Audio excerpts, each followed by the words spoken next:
Assalamualaikum warahmatullahi wabarakatuh. Waalaikumsalam warahmatullahi wabarakatuh.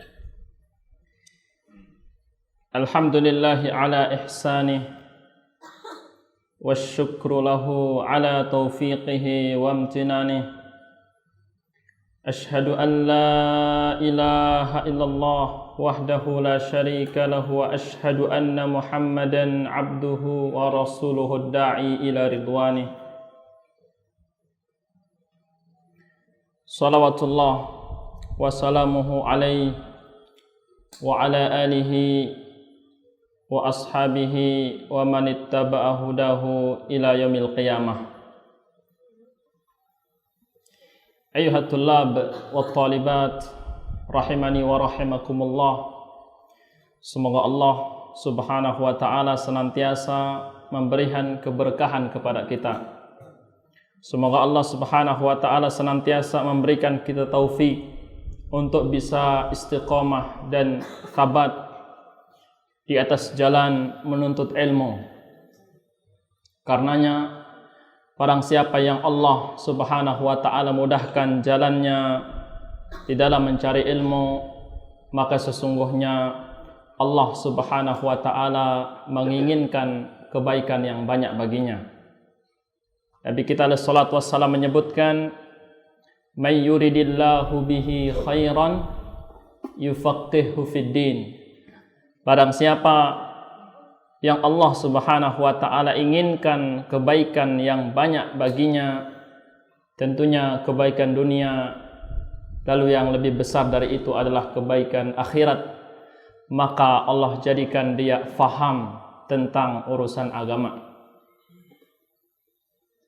Dan juga tidak akan ada jalan yang dapat mengantarkan seseorang kepada surga Allah subhanahu wa ta'ala kelak di hari kiamat, melainkan juga dengan ilmu. Karena sejatinya jalan ilmu merupakan jalan yang mengantarkan seseorang kepada surga. Sehingga Nabi kita alaihi salatu wassalam menyebutkan, "Man salaka tariqan."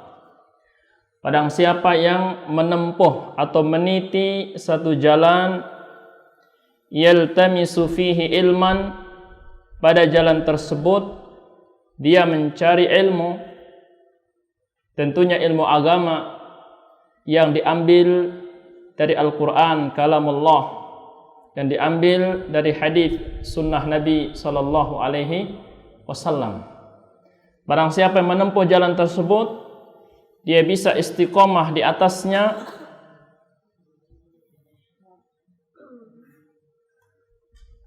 sahalallahu lahu bihi tariqan ilal jannah, maka balasan dari Allah subhanahu wa ta'ala, Allah akan permudah jalan hamba tersebut menuju surga Allah subhanahu wa ta'ala. Ayuhat tullab rahimani wa rahimakumullah, para penuntut ilmu, semoga senantiasa dirahmati Allah subhanahu wa ta'ala. Malam ini kita akan melanjutkan pembahasan kita. Kita akan mengambil materi dari bab yang ke-9, Al-Babut Tasi', yaitu tentang orang-orang yang mengharapkan dan mencari keberkahan dari pepohonan, batu, dan yang semisal dengannya. Mereka menganggap ada keistimewaan terhadap barang-barang tersebut. Dan sama halnya dengan orang-orang yang mengistimewakan benda-benda tertentu. Dia anggap benda tersebut bisa memberi keberkahan. Dia beranggapan barang-barang tersebut menyimpan keberkahan di dalamnya. Maka ini sama. Maka di sini muallif mengawali bab ini dengan firman Allah Subhanahu wa taala dalam Quran surah An-Najm ayat 19 sampai ayat 23.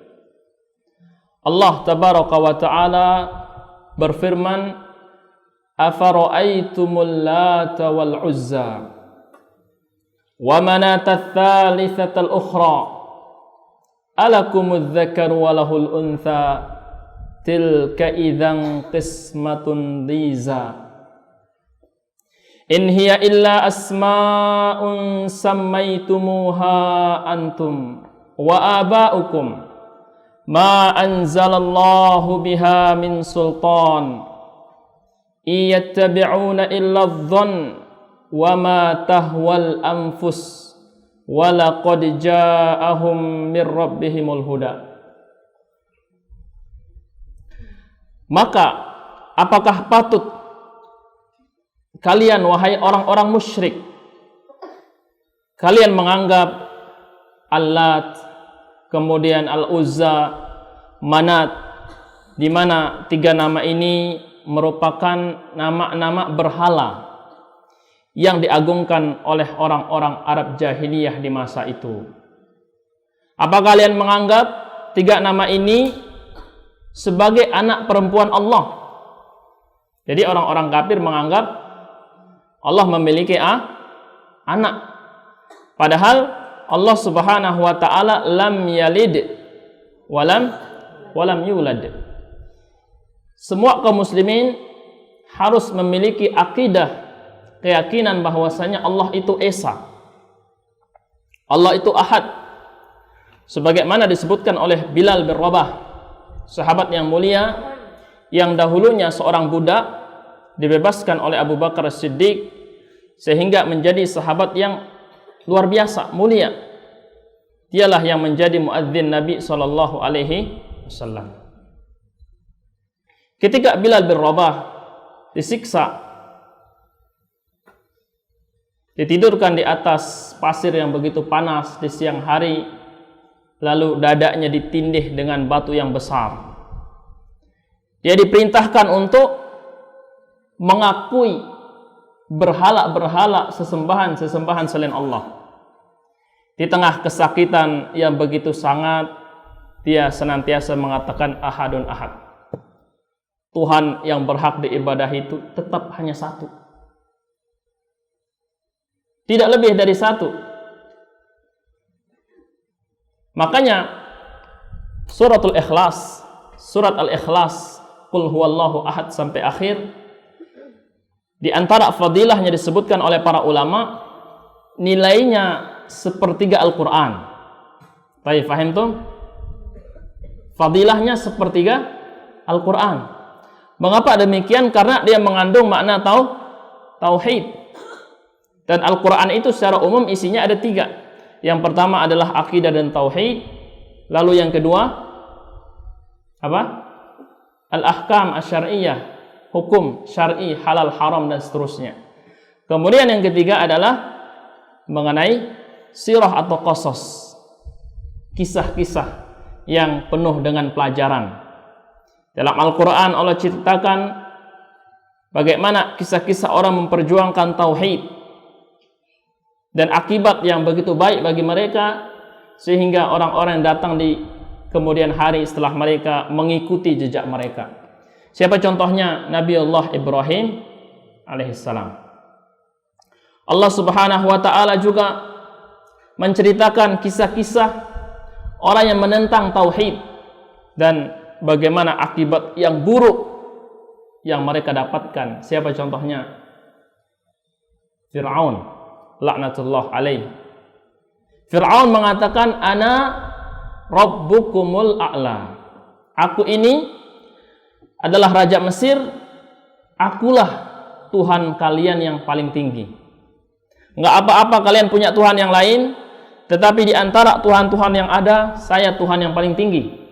Itu katanya Fir'aun. Walaupun di dalam hatinya dia mengingkari, dia bukanlah Tuhan. Seperti itu ketika Nabiullah Musa alaihissalam menerangkan bahwasanya Rabb, Tuhan yang berhak diibadahi itu Allah. Allah berada di atas. Apa kata Fir'aun laknatullah alaih?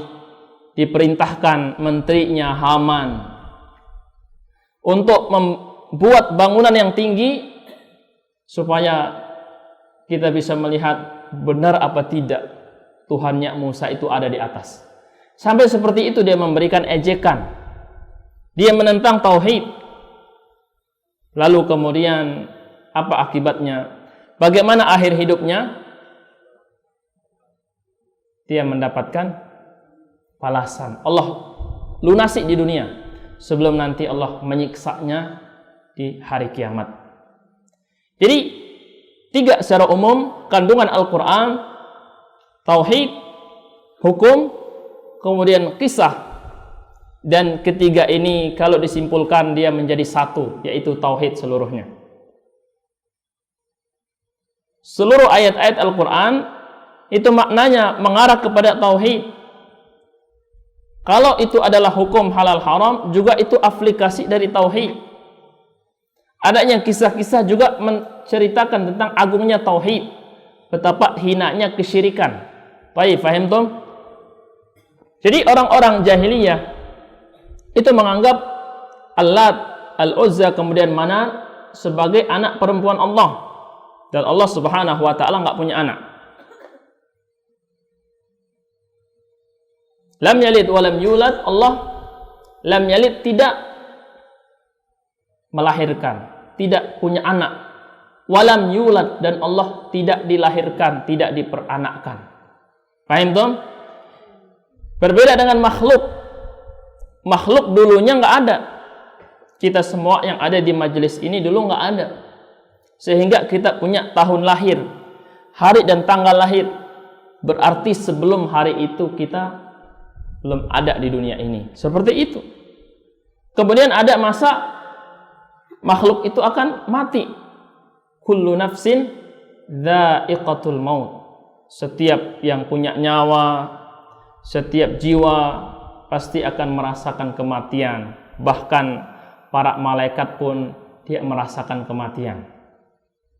Silakan membaca bagaimana penjelasan tentang hari kiamat ketika malaikat yang meniupkan trompet sangkakala itu menjadikan yang hidup saat itu semuanya mati. Lalu bagaimana dengan malaikat yang meniupkan? Dia juga mati. Dimatikan oleh Allah Subhanahu wa ta'ala, lalu dihidupkan untuk meniup kedua kalinya. Fa idza ja'atis shakhah.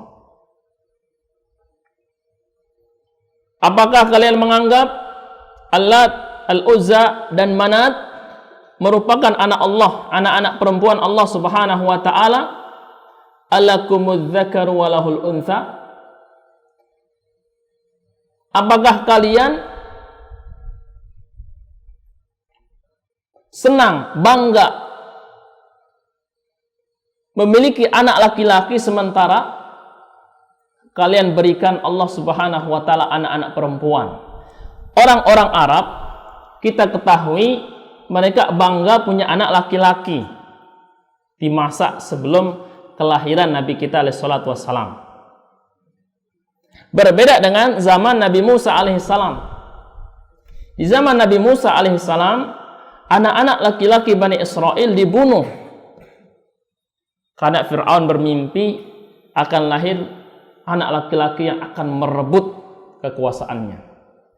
Jadi dia bunuh anak laki-laki yang belum lahir, ditunggu sampai lahir, dipastikan anaknya laki-laki atau perempuan. Apabila anaknya perempuan dibiarkan hidup, apabila anaknya laki-laki dibunuh saat itu juga. Bayangkan. Di zaman jahiliyah sebaliknya, kalau orang punya anak laki-laki dia bangga karena nggak ada ancaman, yang pertama. Yang kedua, anak laki-laki itu bisa membela kaumnya ketika berperang dan seterusnya. Dan barang siapa yang lahir anaknya ternyata perempuan, dhalla wajhuhu muswaddaw wa huwa kadhim. Lalu ketika dia dapat berita itu wajahnya pucat, dia menahan rasa malu. Sehingga kita sering membaca wa idzal mau'udatu su'ilat, ketika bayi-bayi perempuan yang dikubur hidup-hidup kelak di hari kiamat Allah tanya, Bi ayyi dzambin qutilat, atas dosa dan kesalahan apa mereka itu dibunuh. Baik, paham tuh? Jadi orang-orang jahiliyah itu senang sama anak laki-laki, tapi dia menganggap kalau anak-anaknya Allah ini perempuan semua. Bayangkan, sudah itu nggak pantas, dan ini adalah pembagian yang tidak adil. Maka Allah sebutkan tilka idzan qismatun diza. Sesungguhnya ini merupakan pembagian yang tidak adil. Baik. Dia ingin menghormati Allah Subhanahu wa taala. Tetapi justru dia berikan, dinisbatkan kepada Allah hal-hal yang mereka sendiri nggak suka. Baik, paham tuh?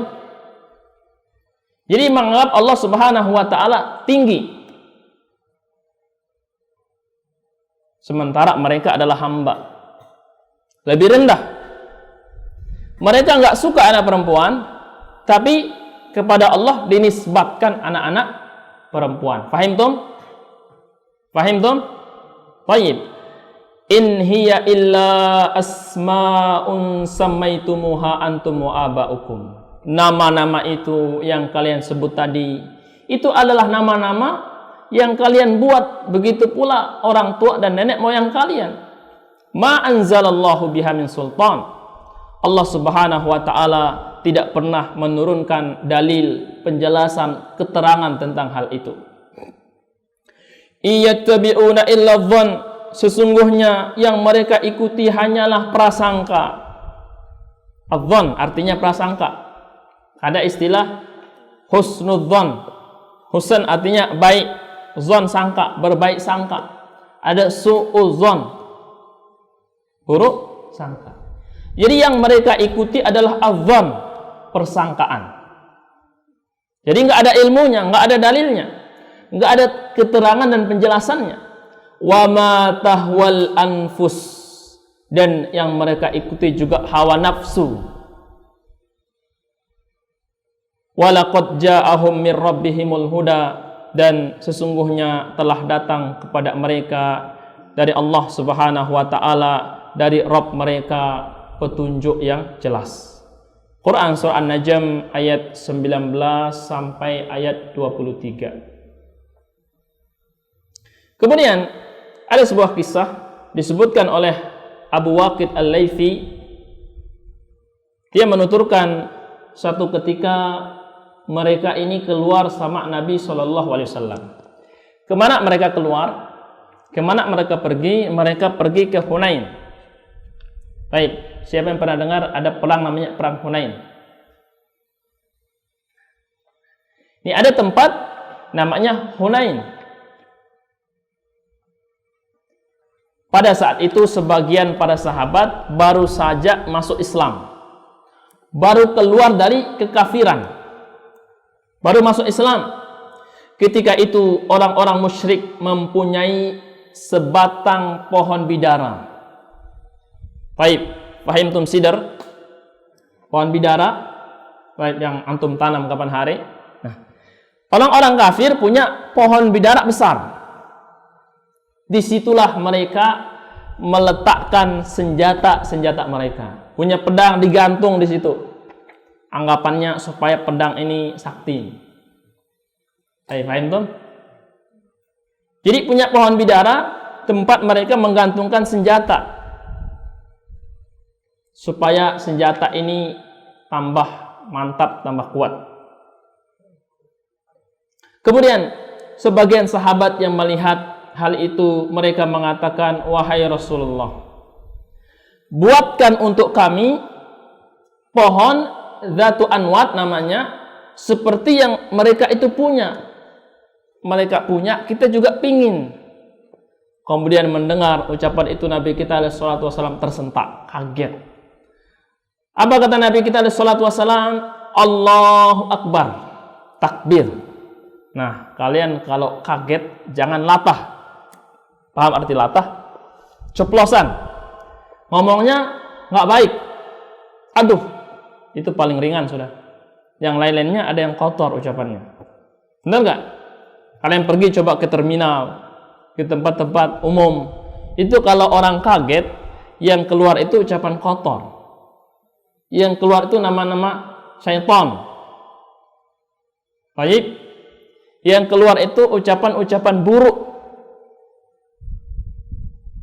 Jangan.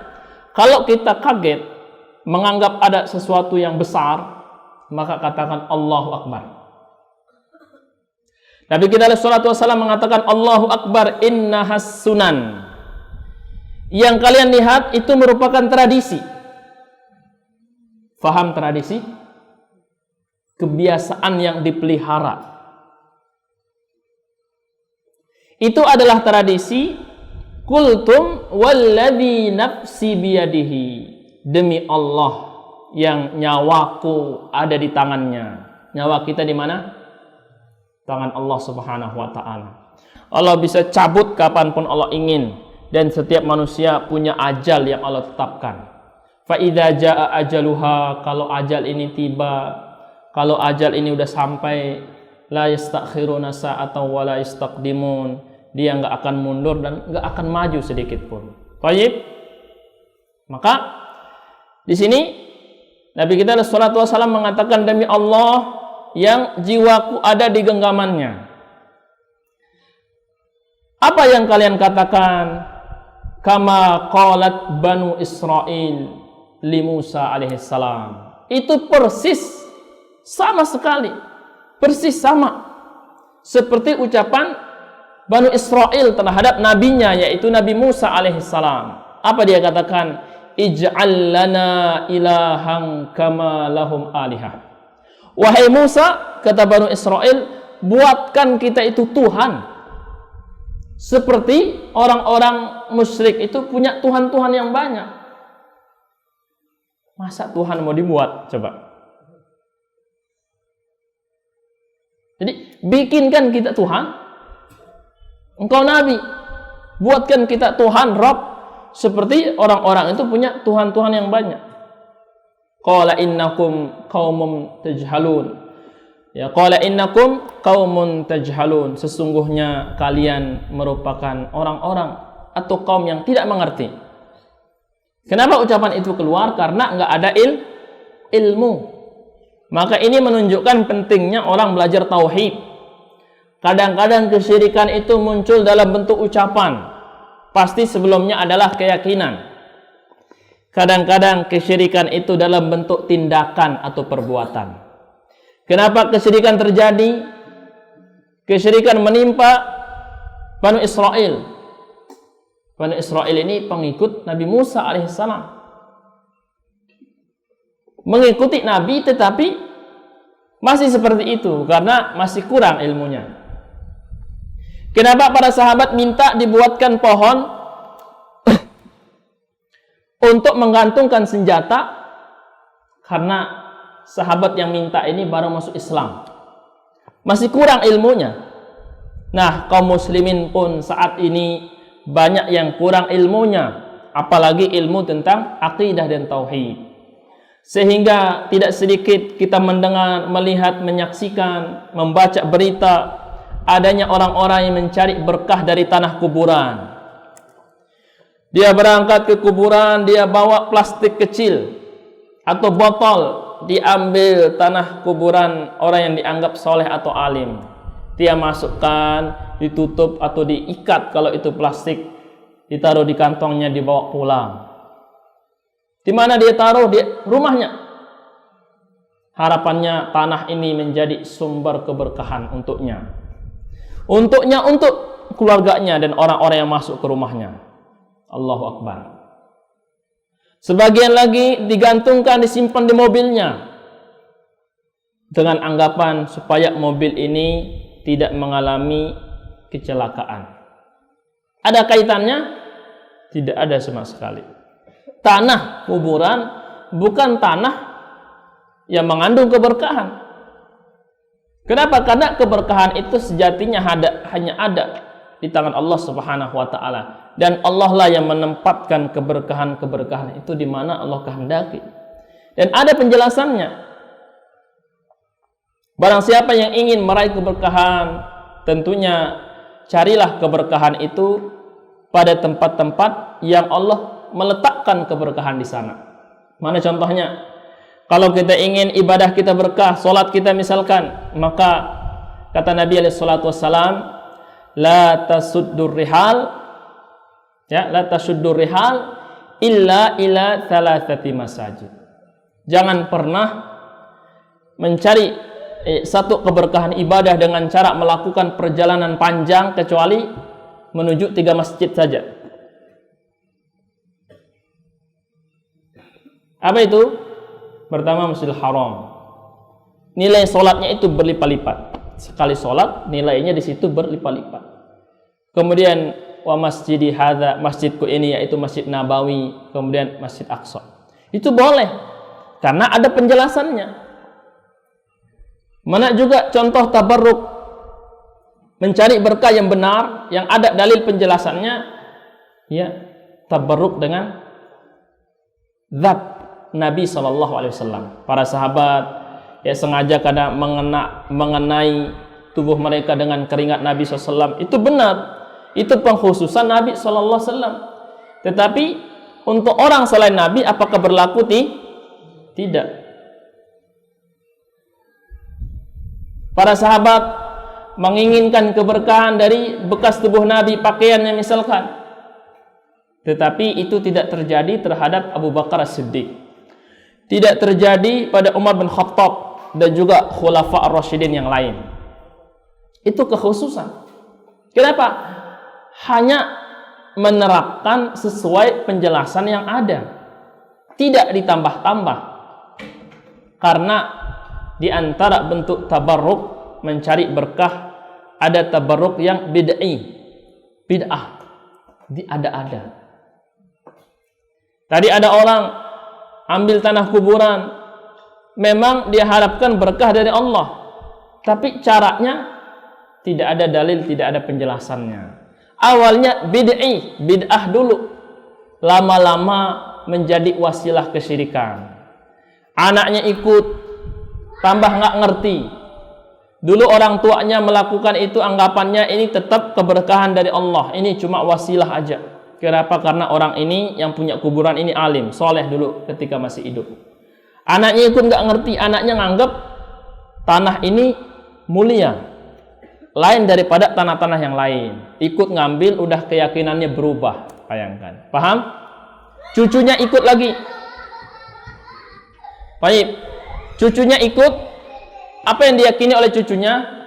Dia berkeyakinan bahwasanya bapaknya itu melakukan ibadah di depan kuburan itu, menyembah, dan itu yang terjadi. Generasi demi generasi boleh jadi amalannya sama, tapi keyakinan terus berubah dan syaitan nggak akan diam. Syaitan membisiki nilai-nilai kesyirikan, kekufuran, diikuti, akhirnya banyak saat ini kuburan-kuburan yang ritualnya itu sudah seperti menyembah. Tidak sedikit orang-orang yang datang ke kuburan bukan untuk menerapkan nilai sunnah, bukan untuk berziarah, bukan untuk mendoakan orang yang mati, tetapi justru dialah yang minta doa dari orang yang mati. Dia angkat tangannya, dia mengatakan, wahai mayit, wahai orang soleh yang telah meninggal, panjangkan umurku. Padahal orang kalau sudah mati umurnya habis. Dia yang masih hidup, masih umurnya, minta sama orang yang umurnya habis. Datang lagi satu yang lain, antre, dia mengatakan, wahai orang soleh, perbanyak rezekiku. Padahal orang kalau mati rezekinya habis. Dia yang masih hidup rezekinya masih, minta sama orang yang sudah rezekinya habis. Maka orang-orang yang melakukan kesyirikan sejatinya tidak menggunakan dengan baik akal atau hati yang Allah berikan kepada mereka. Bahasa lainnya, pelaku kesyirikan itu sedang meletakkan akalnya di atas sendal atau di bawah kakinya, nggak dipakai. Nah, maka di sini pentingnya ilmu. Menuntut ilmu penting. Dan yang pertama yang harus kita kaji, yang harus kita pelajari dan fahami adalah ilmu tauhid. Nabi kita alaihi salatu wassalam tentunya memulai dakwahnya dengan tauhid. Berapa tahun Nabi kita sallallahu alaihi wasallam di Makkah? Taiman Ya'rif? Baik. Naam. Itu kata para ulama sepenuhnya dakwah kepada tauhid untuk mengokohkan akidah dan keyakinan supaya nanti ibadah yang dibangun di atas pondasi yang kuat itu juga ikut kuat. Ada orang-orang tauhidnya nggak kuat, ibarat rumah pondasinya nggak kuat. Kalau ada angin, ada badai, runtuh, hancur. Begitu pula amalan yang dibangun di atas pondasi yang rapuh. Kenapa sulit orang meraih keikhlasan? Karena pondasi amalnya nggak kuat, tauhidnya lemah. Udah malas, ibadahnya sedikit, yang sedikit itu masih riya. Kenapa terjadi? Karena tidak ada pondasi amalnya. Dan pondasi amal kita adalah akidah dan iman. Kita belajar tauhid. Maka seharusnya kita selesaikan buku-buku tauhid. Nggak cukup satu. Kalau kita suka satu buku, kita jadikan rujukan dan referensi, maka hendaknya kita baca berulang-ulang, nggak cukup sekali. Satu kali khotam belum cukup, apalagi yang nggak khotam-khotam. 3 kali khotam selesai, dari gilab ke gilab, dari sampul ke sampul, belum cukup. Bagaimana dengan orang yang usianya udah 30, udah 40, ada yang 50, tapi dia nggak pernah mengkhotamkan kitab tauhid.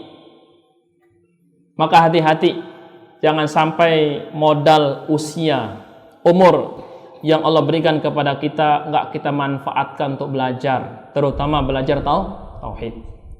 Maka Nabi SAW menyebutkan a'dzarallahu ila mri'in, Allah Subhanahu wa taala nggak akan terima uzur seorang hamba ya akhara ajalahu hatta ballaghahu 60 sanah. Allah akhirkan usianya, Allah berikan dia umur 60, sudah nggak ada uzur.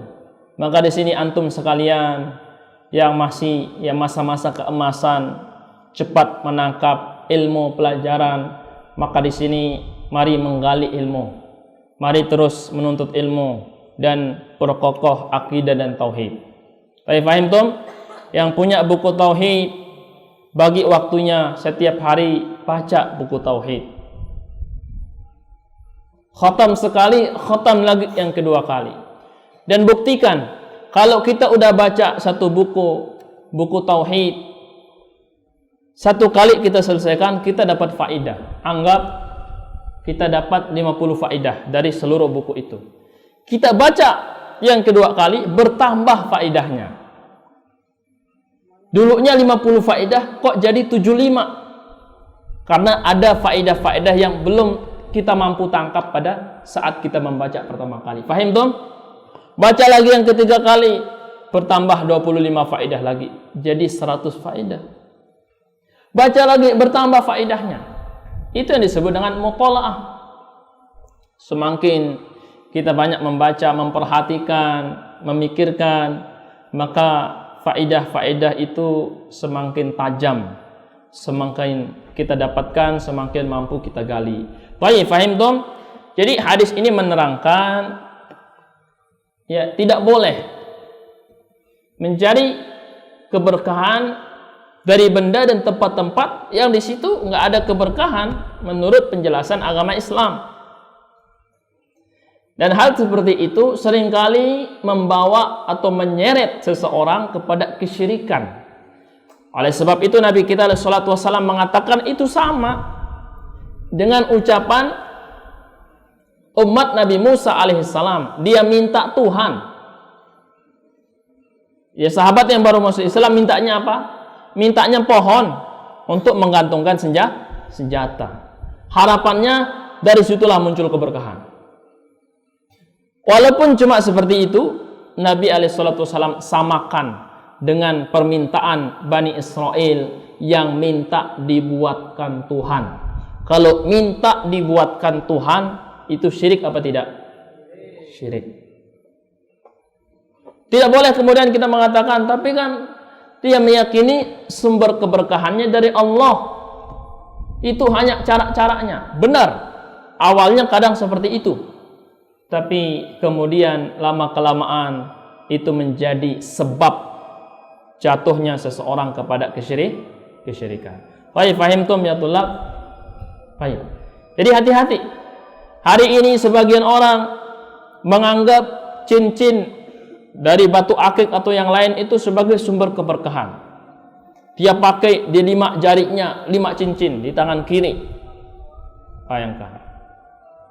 Jadi dia muliakan benda kecil itu persis seperti orang-orang yang memelihara dan memakai jimat. Dia anggap sakti, dia berkeyakinan ini dan itu seterusnya. Tidak. Hati-hati, ini bisa membawa kepada kesyirikan.